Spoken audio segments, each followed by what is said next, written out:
Hello there, ladies and gentlemen, and welcome to another episode of CookieCast. Today on CookieCast is the football podcast, or at least that's what it's called for now. That might change. All the gang's here, Paul, Matt, Stu, and we're getting stuck into the football. If you're checking us out on YouTube, you get to see our lovely faces. If you're subscribing, even better. You can subscribe wherever you get your podcasts, and every subscription does help the channel out. So it's a big help to us and to you.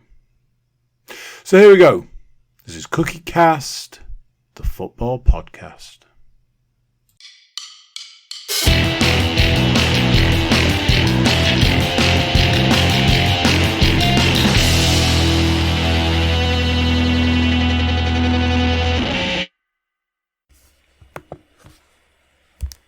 Recording in progress.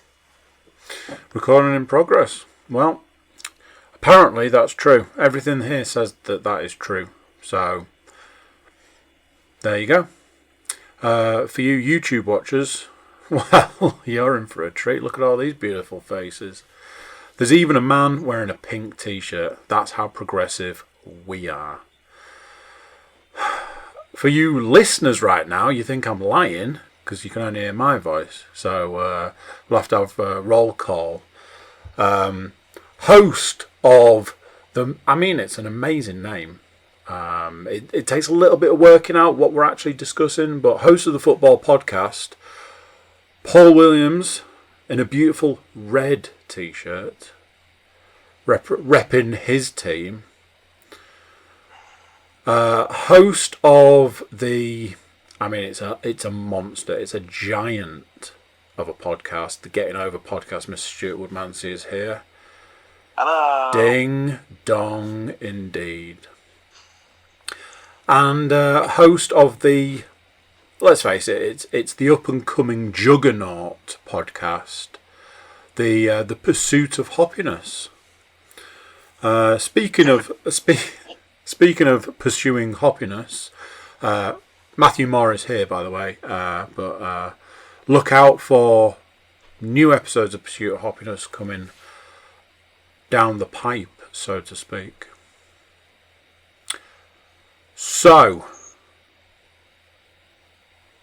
Paul, let's kick this puppy right in the groin and let these people know what we're up to. Well, indeed, Andrew, as you said. Obviously, welcome along to another instalment of the football podcast. Obviously, I don't know if we ever actually covered it on the podcast a couple of weeks ago, but Stu did actually potentially come up with a new name. Obviously, it used to be Carts of the Forest for the Tees, which Mr. Moore was staunch in his dismay at, as he felt it was dismissive of his beloved Nottingham Forest. That was not the aim. Promise you, wasn't the aim. But obviously, we have a Hull City fan, a Tiger, if you will. We have a Middlesbrough fan, a man from the Tees, if you will, and we have a Nottingham Forest fan, and they're of course known as the Tricky Trees. So, potentially, name change of the podcast for Tigers, Tees and Trees incoming within the next few weeks. But I was thinking about that earlier today, and I was wondering if then, therefore, we change the order of the name based on how far they are up the table. Because, I mean, for the fans of the NFL podcast, everybody knows Andy loves a name change. Look at the excitement on his face, YouTube viewers. it is true. But then obviously we have the problem of it's only ever going to be Tees, Trees and Tigers, or Trees, Tees and Tigers. I mean, you don't have to kick me in the balls right from the off. I was going to say, I mean, he's jumping straight on that one, isn't he? Just hoofing it in the ball. I have to get my shots in where I can, based on the fact that I'm sure we'll come to this later on with Hull's recent results. Yeah, I mean, they put a loss on my team. I'm taking it well. I just thought you were feeling yourself because you're now in the playoffs, as we're probably about to discuss. Considering, 2 or 3 weeks ago, we were all set to jump down the hall into League One, holding hands together. Still living that dream. It did seem as we had. It did seem as though we had a collective sort of agreement between the three clubs that we'll all go down, but we'll at least try and have a little competition to see who can finish bottom. Yeah, they were all like, let's see who listens to your podcast now when you're in League One. An interesting thought. We could test drive them for next season if you want. Just saying. So yeah, look out for possible name change down the line. Obviously, we'll do a Twitter vote of such magnitude that I'll absolutely work out how to do it. I think I did one before and it went real well. So anyway, right, let's do this. Where do you want to start? Well, the best place to start is always the previous week's games, isn't it? So obviously, usually we'll go through the predictions we made the week before. Let's see just how wrong we all were. Mainly me. But, I could have a week like Andy where I actually pull something out of my arse and I actually get something correct for a change. But, see, it's interesting because I was hoping that unprompted you would go down this route. I was so hoping that without any prompt you would take us on this journey together, because my word, I started totting it all up in the book and just going, oh Paul, oh mate, what have you done here? Oh, and then interesting things unfolded. I know for a fact that I've not got any points for my own game because I had us down to lose. Flashing forward somewhat, well, I mean we're at that point anyway, so we'll just dive straight in. So Middlesbrough didn't lose at the weekend. They also didn't draw. They somehow managed to sneak a 2-0 win away at Cardiff, which is unbelievable because that's the first time they've won there since 2014. So unbelievable. It would almost be like crazy to predict a 2-0 win for Middlesbrough, wouldn't it? I see. Yeah. Well, technically, that wouldn't be crazy because if you look at their last 3 results, you might be starting to notice a bit of a pattern. So we've already basically covered this one off, but at the point I was like totting things up, I was like, anybody want to guess the only person on the podcast that didn't put Middlesbrough down to win? Oh, there he is. That's right, the Middlesbrough supporter. He did the reverse psychology. Otherwise known as the realist. Hang on a minute. We'll get to that. I'm going to call BS on this now. You can't, when your team are in the playoffs, you can't go, oh, my team shit. Oh, I can't believe we're terrible, us lot. And then, yeah, you're 8th in the table, so I think you're doing alright. Oh, a little bit. I cannot win, but we'll get to that. We'll get to that later on. So, this is how it shapes up. Straight away, Paul's not off to a great start. Not only did he predict a goal for Cardiff, and they didn't score, he was the only person that didn't get any points for the fact that Middlesbrough won. Obviously, points being a supporter of the team, but none in the book. So, follow along. Get your pad and your pens out and follow along here, because it's about to get weird. Stuart Woodmansey absolutely had Middlesbrough down to win. Unfortunately, he did give Cardiff a goal, so it just gets in the 1 point. What's nice is, as Stuart likes to do, correctly picked one of the 2 goal scorers. Paul, who were the goal scorers? So there was a penalty by Andraj Sporar. Stu, who did you put down to score? That guy. today. That's right. Who was the other goal? The other goal was a first in Middlesbrough Red for Martin Payero. Yeah, when I saw that name, I was like, what? Nobody predicted him to score, so unless you put Sporar down, which guess what, nobody else did, you weren't getting any points. So Stu, 2 points for you, sir. Matthew Moore went in with a 0-1 or a 1-0 Middlesbrough win, getting him 1 point. Went out of the box with his goal scorers, and unfortunately, that's where his scoring ends. 1 point for you, Matt.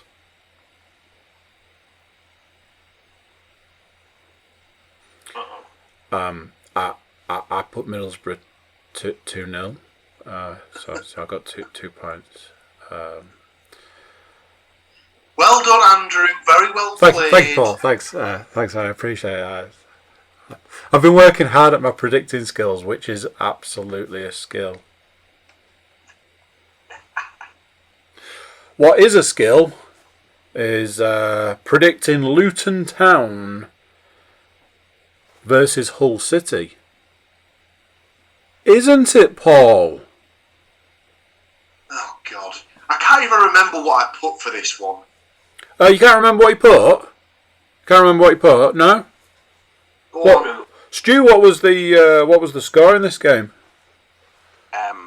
Unsurprisingly, Hull lost again, and they lost by 1 goal to 0, and the goal scorer was Adebayo, I believe.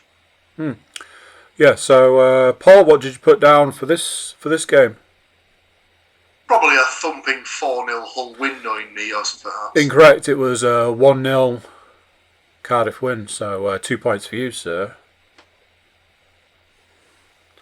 What I can tell you at this point in time is nobody got the goal scorer.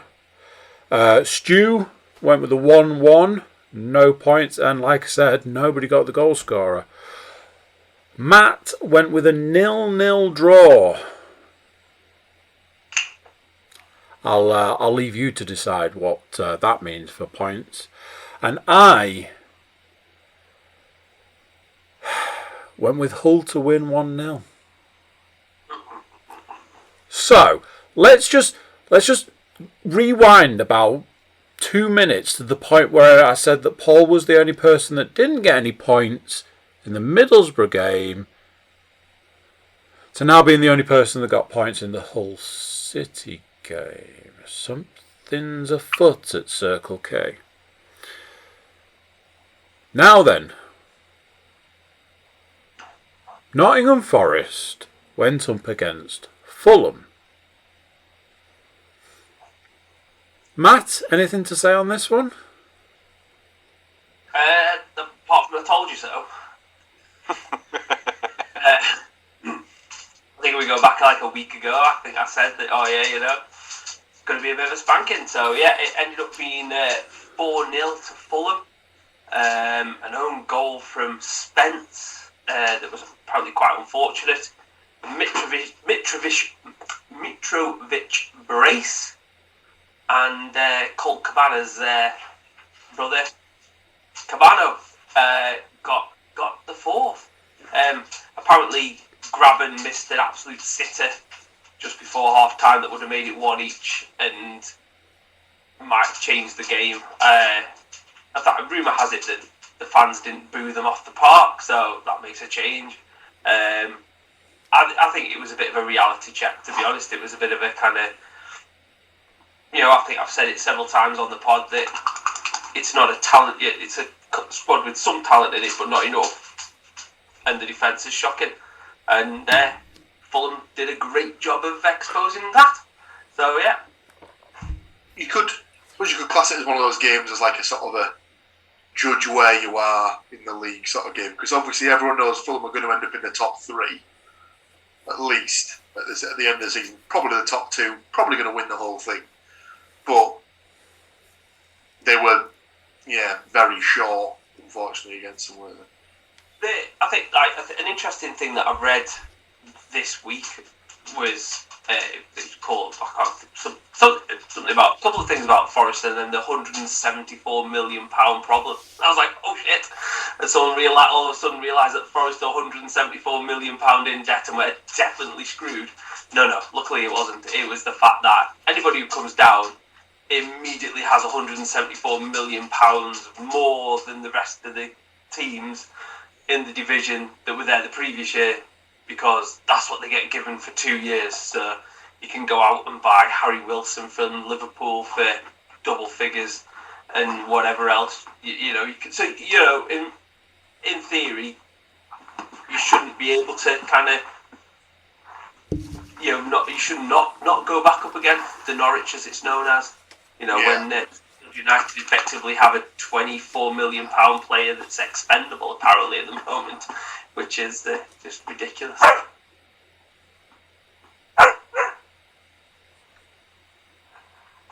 There we go. We even got George's thoughts on the situation. I agree with George's point. Well made, and I don't think you can argue against it, if I'm honest. Do you know what I didn't? So obviously, one of my podcast bingo favourites is definitely the Curse of the Old Boy, so to speak. This was sort of a reverse one of those this week, because Jed Spence signed for Borough after he was released from Fulham's academy. So he was technically playing against his old side and scored a goal for them. Now, where does that fall in the curse of the old boy? Or is that the reward of the old boy, I suppose? Well, we ponder that one. Any surprises that nobody picked a 4-0 Fulham win? Matt was in fact the closest, because he did predict 4 goals in total. However, he did give Nottingham Forest one of them, which unfortunately fell short, but a point nonetheless. People who also got points: Paul predicted 2-0 Fulham win. Not only that, Mitrovic as a goal scorer, 2 points. Stu went with a draw, but also predicted Mitrovic to score a goal, 1 point for you, Stir. Matthew Moore. So close with the score, but alas, 1 point. However, not only did you predict Mitrovic to score, yeah, you gave him 2 and he got 2, so that's 2 points. Well done to you, sir. A big whopping 3 for Matt. Some of us decided, yeah, Forrester's got this one. I went with a 2-1. But I did put Mitrovic down to score that 1 goal, so brings it back at the end. So here we go, gentlemen. This week's total is not 1, but 2 ties. Stu and myself are tied last with 3 points. Paul and Matt are tied first with 4 points. I've even toyed with the idea of getting a cheeky tiebreaker question on the go, but I then thought, yeah, we're 20 minutes in and we've got 6 games to predict. So moving on. You can both have the week and rejoice with non-alcoholic beer.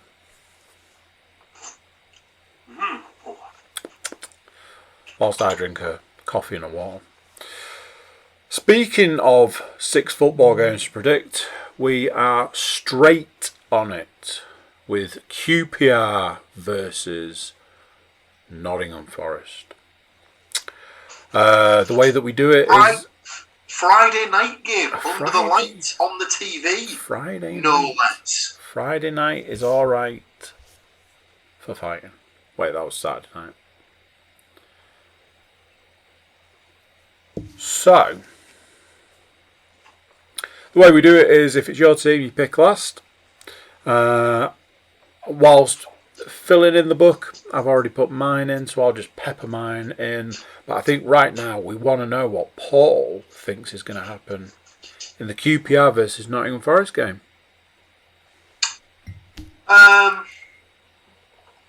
So the rule sort of stands here, technically, but it's for the manager. So QPR's manager is Mark Warburton, who for a small period of time was in the dugout at Forest. I'll go for a slender 1-0 QPR win.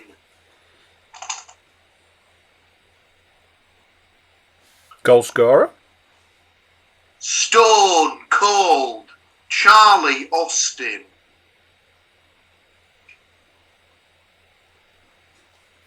Lovely stuff. Stu? I am going for a 1-1 draw. 1-1. Interesting. I will go with Dykes for QPR. Okay. And to quote the commentators on FIFA 22, for Nottingham Forest, I will go with Zinkernagel.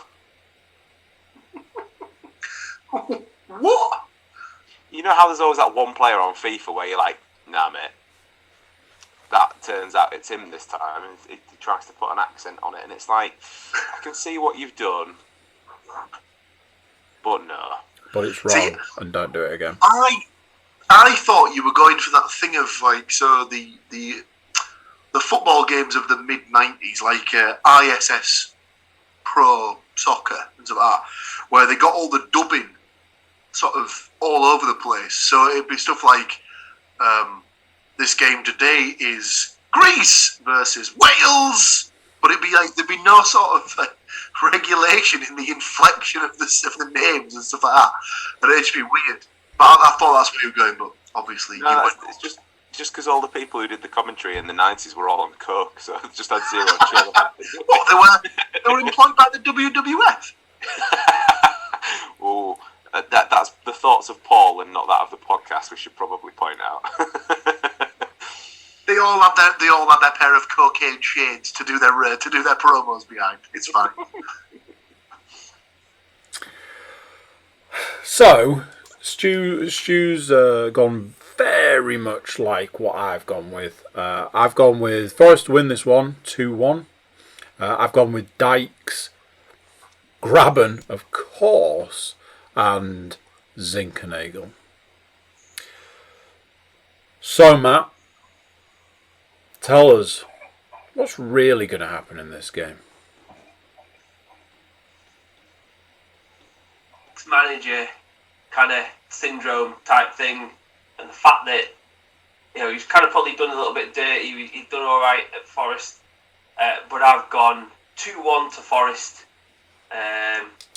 because you don't want to do it twice on telly, be that bad.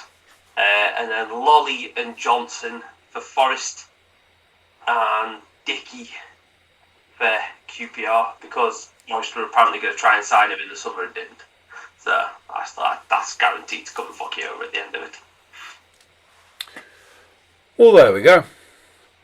From Nottingham Forest to Hull City football. Hull City take on another city, Coventry. Stu, you will be forced to pick last. I don't know. Yeah. Sod it. I'm going in. You know me, but you boys know me. I like to give the home team a chance, an advantage. But after a while, I try and get a little bit more sensible sometimes. And I'm really sorry, Stu, but I've gone with a 1-1 draw. It's like 50-50 sort of. I dare say Stu will be snapping your hand off for that. Anybody want to guess who I put down as a Hull City goal scorer? Who's Pie? Extra point for you, Matt. And I've gone Waghorn Oh, boo. to score the other goal. Seeing as he's so vocal, Matt, tell us what you think is going to happen in this one. Martin Waghorn is like also almost the Adam Cole of football. You hear his name, boo him. I have gone.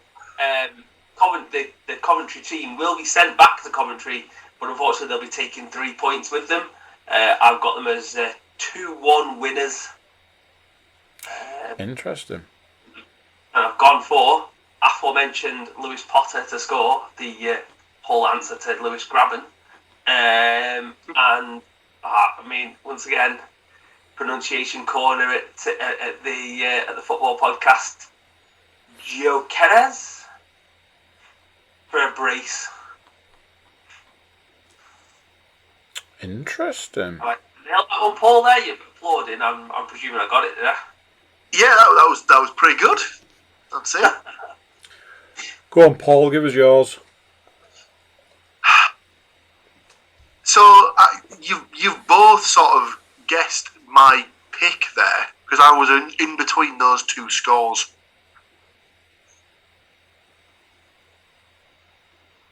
So I'm going to sort of combine them together, and I'm going to go Hull 1, Coventry 3.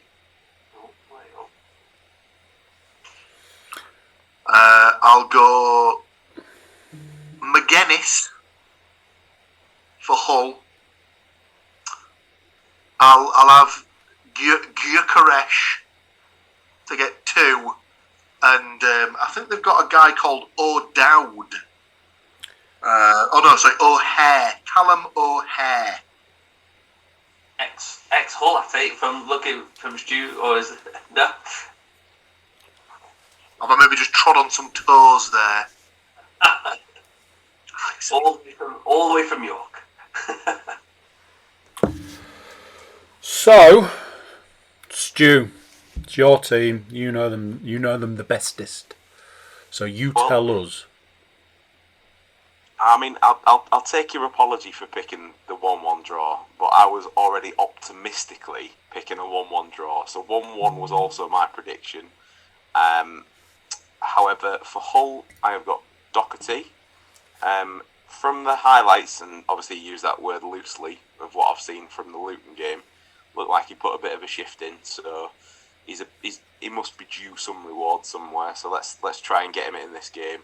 And for no other reason other than the former WWE superstar Sean, I have gone for O'Hare to score as well. Okay, there we go. Now, as is the way sometimes in this world of technology, you are limited by that technology. So we are going to take a very short commercial break, and we will return after these messages.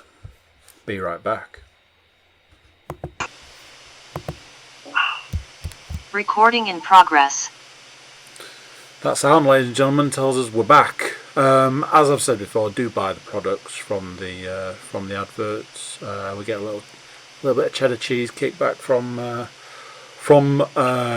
those blue pills that you no longer have to buy in petrol station toilets.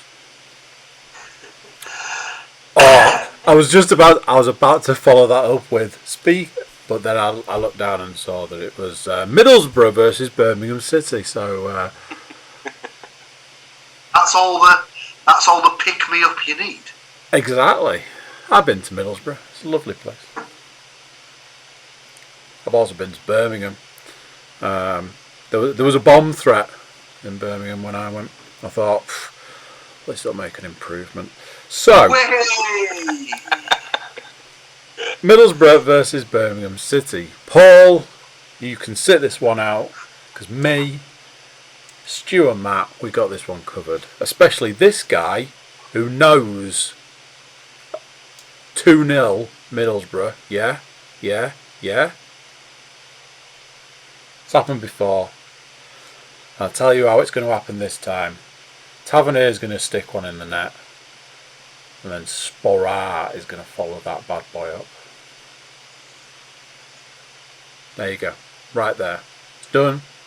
In fact, I think we'll just move on to the next game. I don't think anybody else needs to pick anything. But, as I'm a generous folk, how about Stu? I have also got Borough scoring 2 goals, but the bad news for Paul is I've also got Birmingham scoring 2 goals. A Desmond? Going for a 2-2. Maverick! For the home side, I have gone for one Mr. Patrick McNair and Ike Piazzu, because it's been a while, so he needs to pull his finger out. He's due one. For the away side, I have got Graham and the Hulkster himself, Mr. Hogan, to score. Matt? I have gone for a very, very exciting 1-1 draw with Crooks to score for Borough and Troy Deeney to score for the Brummers. I'd forgotten he was there. Look at the Chimberleys. Oh, my chips and gravy. They're not northern enough for chips and gravy. I hope they take that back. Love chips and gravy in Birmingham. Go on, Paul. Just on the West Midlands thing, there's apparently a thing called orange chips, which are basically just battered chips. Somebody got smashed and opened a packet of Watsits by accident. Nope. Just individual chips in batter. Strange. Anyway, right, so... It's not a wide kind of part of it. The run can't go on forever, can it? They can't keep winning every game 2-0 for the rest of the time. So how about we just have just one more 2-0 win?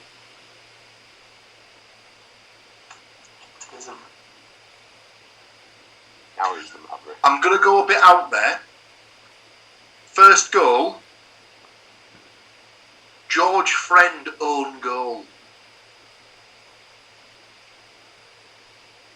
You must really hate points.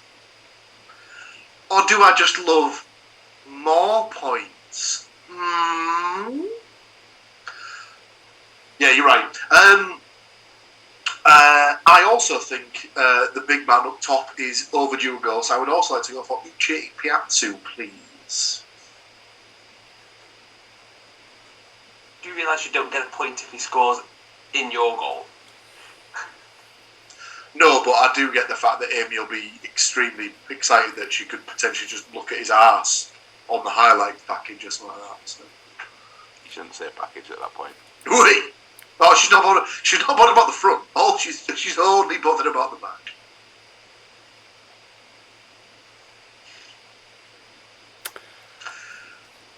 Moving swiftly on. She doesn't listen to this, does she? No. Only when she's forced to. That's not it, though. That is not it. We've got more games. A whole host of games. 3 games. And if you didn't think... If you thought, we've done with Middlesbrough for now, let's get on to some Hull City or Nottingham Forest, you'd be wrong. Because weirdly, Middlesbrough take on Luton Town. Or in actual fact, Luton Town take on Middlesbrough. There you go. Yet again, Paul, you'll be going last. Stu. Yep. Well, as it was a 1-0 result at Luton, I've also gone for a 1-0, but this time for the away side. So I have gone for Luton 0, Middlesbrough 1, and why not have Spurra to score that goal? See, it's interesting that, Stu.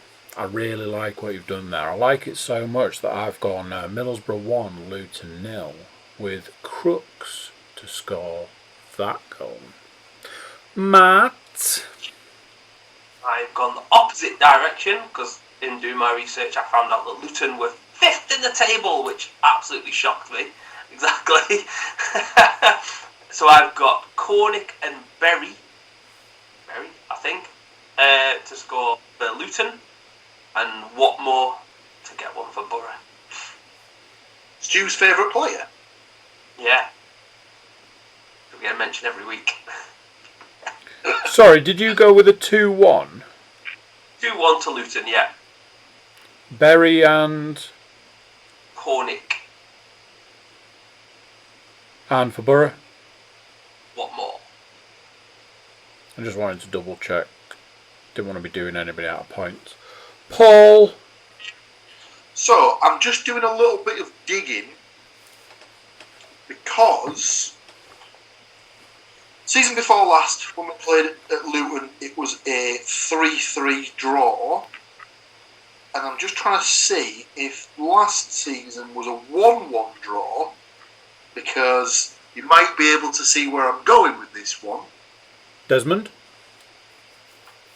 Yeah, just hang on. Hang on. Where's the game? This is madness. Bollocks there. I'm pretty sure it was a 1-1 draw last season, so I'm sticking out for a 2-2 just to complete the set.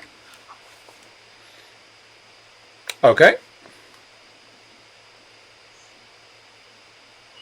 I need some Luton scores, don't I? Balls. Who's the fella who scored against Hull? Adebayo. Yeah, I'll have him. Twice. No.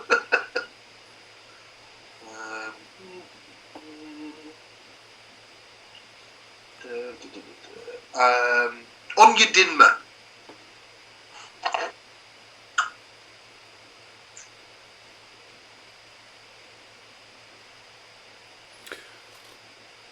And for the Borough? Spurra's hit a bit of a patch of scoring away from home, so I'll go for Spurra to get 2. Interesting. Love it. The Nottingham Forest boys are going to take on Sheffield United. So there's that.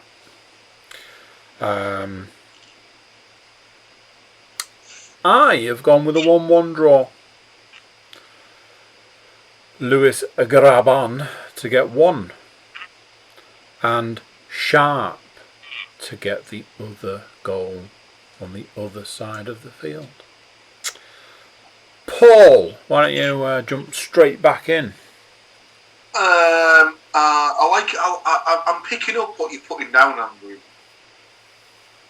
Really? I'm going to tweak it slightly and go for a 2-1 Forest win. Like it. I will have your identical goal scorers, but I will also add in Joe Lolly for Forest. Okay.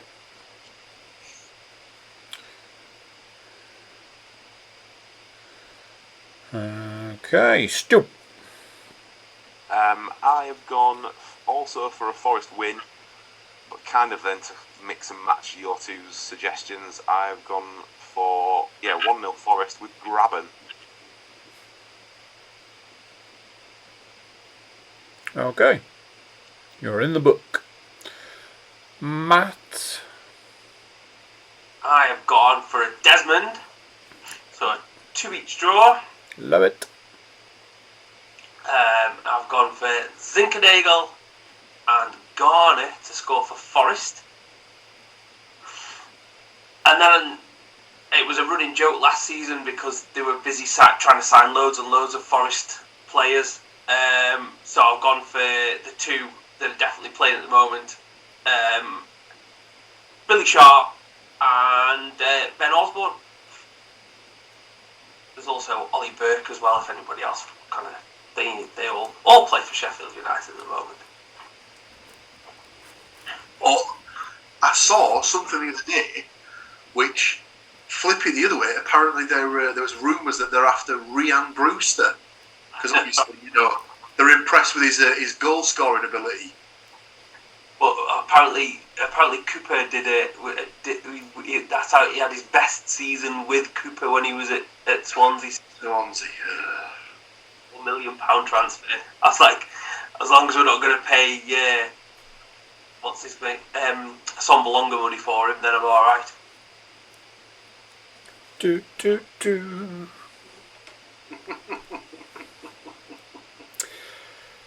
Final game of the week, boys, and that game is West Bromwich Albion versus Hull City. So, Paul, you don't look happy. You look. You know that Hull. That Fulham versus Forest game from last weekend. We'll take that score. Maybe add a couple more to it. 6-0. I think this could be a bit of a tonking for Hull, unfortunately. Genuinely going 6-0. Yeah. Okay. I'm hoping you are picking 2 goal scorers to score 3 goals, because I've only got a little bot. Can I can pick 2 players to get hat-tricks if you want. I mean, that'd be massively helpful. I'm not trying to force your hand in any way. Let's save as much space. Well, it's just got a little. Think about the environment, innit? Got to save them trees. Yeah, the tricky ones. Can't be having you buying up extra paper. I should be doing this digitally. For a Carlin Grant hat-trick. Lovely. Snodgrass to get 2.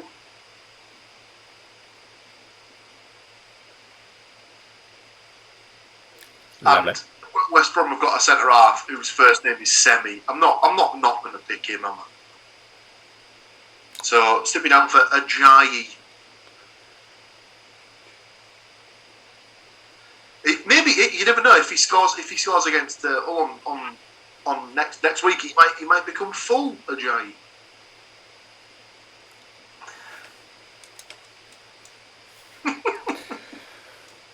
I felt. Oh no! I believe Stu's screen has frozen. Oh no!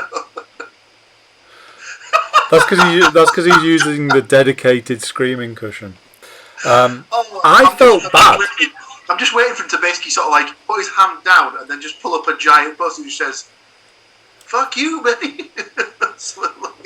I felt bad when I had to bring myself to put West Brom down to win, and I felt awful. But I just went with like 1-0. Now I'm like, don't feel as bad anymore. Windsor to score. The faces that he's pulling. I wouldn't be surprised if he's going something similar to me here, because he looks almost unimpressed that I've taken his goal scorers off him or something like that. Matt? I've gone 3-0 West Brom. That is the look of someone stolen his score. We've not even given the poor bastard a goal, and he's in the room virtually. So I've gone Hugel, Grant, and Moet for 3 goals.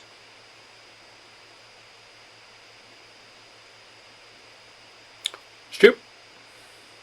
Between you all, you've all got elements of my prediction in. Don't feel bad for saying 1-0 Andy, because I would bet quite a lot of money that it's going to be definitely more than 1. So I have also gone for a 3-0 West Brom. I mean, Sky must be absolutely loving it at the moment. They must have this thing about picking teams that are just going to get their absolute pants pulled down for the entire 90 minutes against other sides at the moment in the Championship. No offence, Matt, but going to happen again next Wednesday. But scorers-wise, Matt picked out Hugill that I had, and Paul picked out the other two, which was Grant and everybody's favourite West Ham money-grabbing bastard, Robert Snodgrass. Didn't take his sale well then. I mean, I thought he was always okay for Hull. Like, it was a decent winger, seemed to chip a few goals in, but like not anywhere like proper like regular Premier League standard. And now he's in the Championship, so there you go. Yeah. Robert Snodgrass is always the sort of the one that got away from me, because I always felt that he was the sort of player that would have fit really well at Borough. And strange enough, when he signed for Leeds, apparently there was rumours doing the rounds that apparently Pools were in for him when he came. I think he came down from like Livingston or something like that when he signed for Leeds. And apparently, yeah, Pools had put a bid in like the week before. And then obviously when Leeds came in, it was like, yeah, he's obviously not going to go. I always think that if you see him in interviews, he's one of them guys that looks like he'd probably try and sell you a telly down the pub. So, and that's about as glowing as a report as I can possibly give. Paul also mentioned the fact that he used to play for Leeds, so you know, fuck that guy. Fuck that guy! I'm with you on that one. Leeds can fuck off. So, that is the predictions done. The book is closed for another week. So, we move directly into This Week in Football, a segment where we talk about what happened this week in football. We like to hit the nail on the head with our segment naming. I will open the floor to you, gentlemen. I believe there may be a little bit of sad news, so tissues at the ready. Yeah, it came out yesterday that we've had another great of the game pass away. Walter Smith, who was a long-time Rangers manager on I think a couple of different occasions. Actually, he had 2 spells there. Passed away from he had cancer. And he passed away, I think he was only 73, but he passed away yesterday. Lots of tributes came out, as is usually the case, one of which was something I didn't actually know, but apparently he did a short term of a short spell of coaching at Man United when Alex Ferguson was still the manager, and it was when they just brought in Cristiano Ronaldo.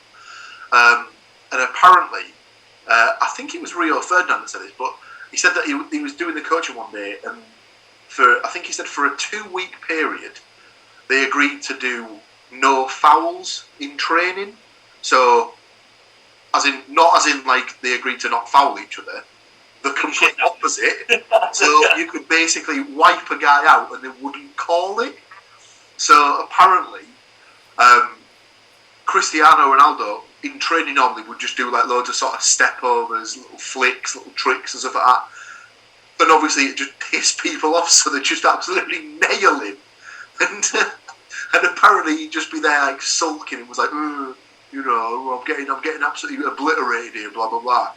And then Rio Ferdinand said it sort of changed his mentality to sort of become more of like a team player. So rather than try and sort of do like a step over and go past the player, he just passed the ball off and then moved to be in space and stuff like that. And Rio Ferdinand puts that down as the point in which Cristiano Ronaldo sort of took the next step in his career and went on to sort of become the player he's become.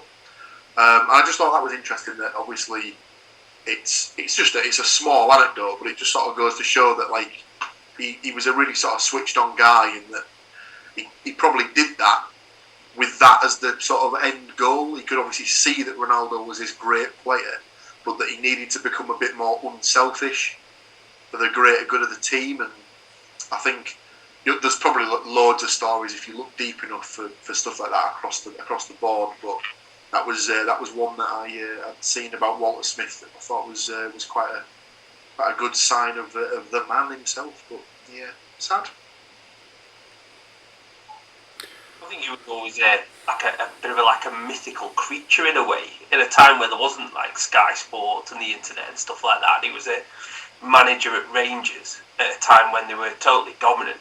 I think I was listening to the tribute tonight at the start of the Rangers match.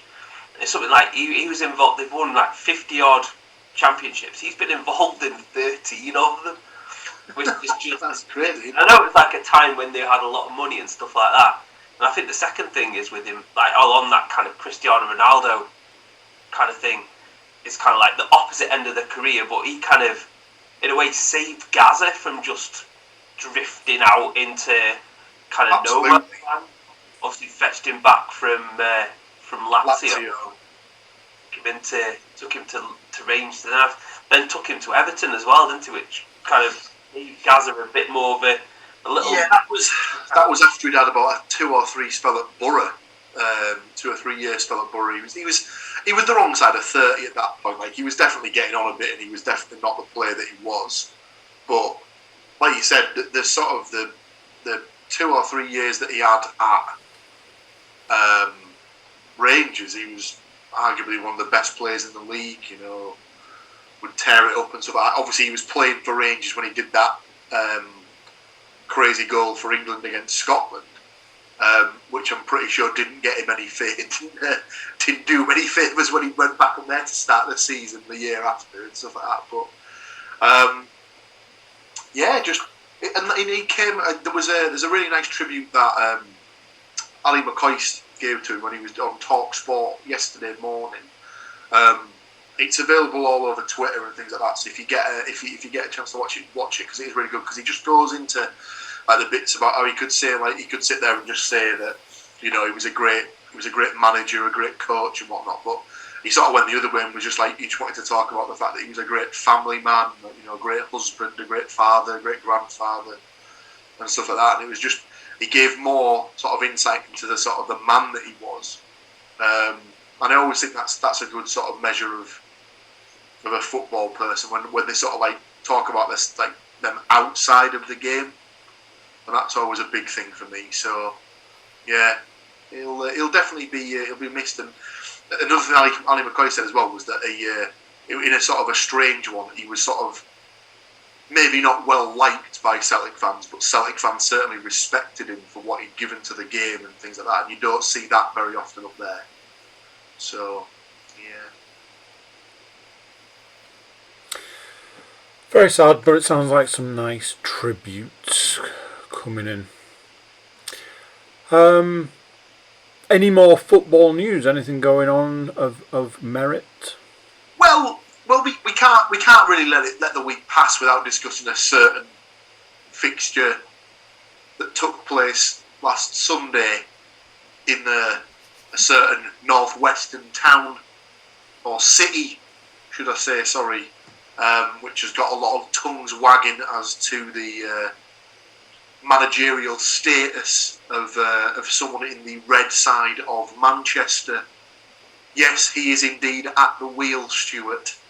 But I imagine one of your mates might have had a few things to say in the last couple of days about that particular situation. Yeah. So obviously what Paul's alluding to, and again, as I alluded to, another team that have had their pants pulled down on live television, in that Manchester United lost not just 2 or 3-0, but 5-0 at home, with fans leaving at half-time to Liverpool, which to them is the, you know, why not use vinegar for aftershave after you've just... Yeah, you know. just a straight open razor that face, and then just throw some salt on it, just rub it in nicely, tasty. But yeah, they're without question their most hated rivals, and that one will have stung. On the day of recording, I have actually spent time with my friend Gaz, who's a lifelong Man United fan today, and his entire sort of outlook on the whole situation, not just that one result, but the season as a whole, was that there's just something strange happening at the moment at Man United, and he can't put his finger on what that is exactly. But there's, like, whether it's Solskjaer manages to pull that one result out of the bag to just hang on to his job for a little bit longer, or whatever it may be. I mean, Paul's got his hand up, but I'm still talking, so... but genuinely, for me personally, I feel like everything seemingly has gone to shit big time since Ronaldo arrived. Exactly! That is exactly the point I was just going to make. So, obviously, in the summer, they had a list of transfer targets. Obviously, Jadon Sancho was pretty much number one on that list. They got him. Brilliant. Sorted. Arguably, you could have said that outside of that, they maybe needed to sign an out-and-out centre forward to take the pressure off of Rashford, Greenwood, and Cavani. Obviously, Cavani's not fit enough to play a full season. Well, it's not that he's not fit enough. He's just old. He's never going to play a full season. Greenwood's still developing. Whilst he's a great player and no doubt will become a top-level player, he's still developing. You probably don't want to risk him in every game. And obviously Rashford was injured and has only just come back into the team within the last couple of weeks. So there was obviously talk of them trying to get Haaland. There was people mentioning whether they could attempt Kane out of Spurs and things like that. And then obviously everything went out of the window as soon as Ronaldo became available, and it came out that Man City were interested. That completely ruined everything. And if I'm being honest, I don't think Man City ever were interested in Cristiano Ronaldo.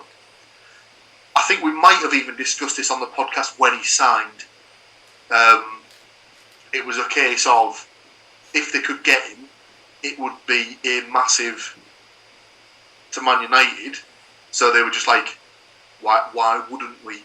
And it's almost pushed United to spend money they didn't want to spend on a guy they don't really need because he's looked at as a club legend. Very strange for me. And he's kind of just ripped up the whole team ethos, and like it's almost become a bit of a circus around him now. But it's not just that. It's like it's this strange kind of flip-flopping to deflect it all away from him. Because like 1 minute he's walked off down the tunnel and he hasn't spoken to Solskjaer. The next minute he's not saying anything bad about him, but he's not necessarily saying anything good about him either. And then like the latest one after the weekend, apparently come out and sort of not praised him necessarily, but said that he's committed to the manager and stuff. And it's like, well, make your mind up, pal, because it's one of them three, and I think it's by his actions, it's certainly leaning more towards he's got an agenda. But another thing you mentioned, Jadon Sancho there, just reminded me when I was talking to Gary earlier today. Like, I can't agree more with what you said about the way that he came around. And it's like Gaz was saying that obviously that Cavani was in place, the guy who predominantly scores most of his goals from inside the box. They've gone out and got their target in Sancho, the guy who essentially they're signing to provide the chances within the box. And he's not even playing him now that Ronaldo's there. Like, he's not even getting a look in. But another thing that Gaz had said was that it also, with all the hoo-ha around Ronaldo, kind of took the focus possibly away from getting rid of some people. As everything went into signing him, but not enough. They didn't get enough out the door either. So they've got a lot of deadwood. Obviously, Fred is his particular favourite, having made 0 tackles in 90 minutes the other night for him. I mean, for a defensive midfielder, that is a disgraceful stat, and that's bad enough if you're playing in a team like Aston Villa. If you're playing for a team like Man United, your one job is to sort of be the destroyer in that midfield, to sort of like break up play from the other team, and you can't even make one tackle. That's piss poor. And 50 million quid he cost them, or more, when they signed him. Bad business for me. When Jordan Henderson's reading a ball with the outside of his but through your midfield and through your defence, there's something wrong. Because I saw that and I thought, oh, Christ, here we go. Sky Sports are going to show that till the end of time because it's their favourite things all together, Liverpool and Jordan Henderson. And all you could think was, Christ, that's terrible. How do you play 30 yards, was it, that pass? And no one even got close to it. Ronaldo's a circus now. And the best thing that everybody could have done was stay well away and let him fuck off to America. Because that's the best place for him now. He can go and be a star on a team and pretend that, do the Zlatan kind of, like understated Zlatan kind of thing that he does now. It's a bizarre thing because they've just completely messed up the team. But it's hilarious as well, so. Just one final thing on the Sancho thing. Apparently, Sky Sports Germany flashed up a graphic calling him, they call me 007. And obviously had a mock-up of him wearing a James Bond style get-up. Because obviously he's got 0 goals and 0 assists from 7 appearances. I mean, it's a unique thing that Solskjaer's managed to do. He's managed to wreck 2 very talented young midfielders in the past 2 seasons. Because Van der Beek is a shell of a. I was going to say a shell of a player. He looks like a shell of a man. Bless him. What? I mean, surely the chairman or something there should be saying. So we absolutely had to spend 40 million on this guy, did we? That's got about 8 minutes game time since he's come in. What we doing? Terrible.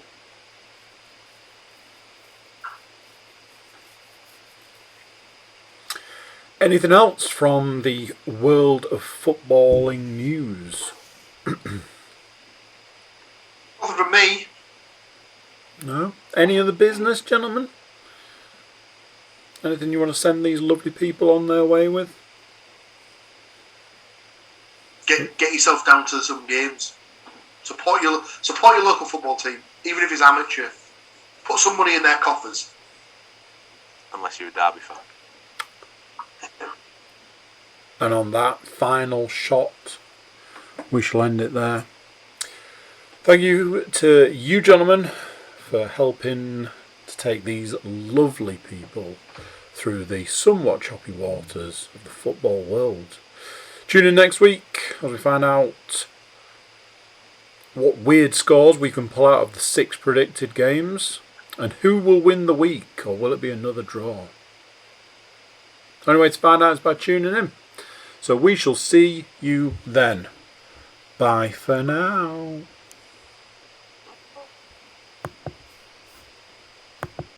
So there you go, what do you think of that? Big thanks to Paul, Matt and Stu. And big thanks to you for listening. Special big thanks if you're one of our lovely subscribers. You can subscribe wherever you get your podcasts, but you can also jump over to our website, thecookiecast.com, and you can drop us a line. Let us know how you're getting on, and if you want something reading out, we will do it. That's it for this one. Until next time, I'm going to say bye, and I'll see you then.